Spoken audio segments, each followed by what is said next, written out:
It is 5:55. Here's a look at your Monday morning rush. By today, 48 states will have relaxed stay-at-home orders.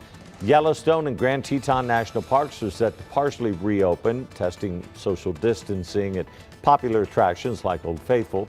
Over the weekend, at least 5 states did see an uptick in coronavirus cases, though. After months of delaying fertility treatments, the American Society for Reproductive Medicine says procedures can gradually resume with safety precautions. The group's coronavirus task force suggests spacing out appointments to avoid too many patients in the waiting room. Experts are still debating whether fertility patients should be tested for coronavirus before procedures.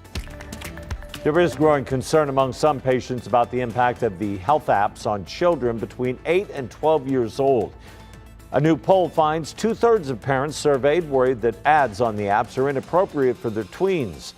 3/4 of the parents agree having kids track what they eat may lead to them becoming overly concerned about their weight and body image. And for those that want a night out, virtual clubs are popping up all over social media. Some even include famous DJs, a cover charge, and a bouncer. For a different kind of night out, legendary New York piano bar Marie's Crisis Cafe has nightly shows on Facebook. You can make requests and even tip the musicians. And a lot of these online clubs also highlight coronavirus-related charities, so partygoers who are able can donate to an important cause. And that, Sarah, is a look at your morning rush.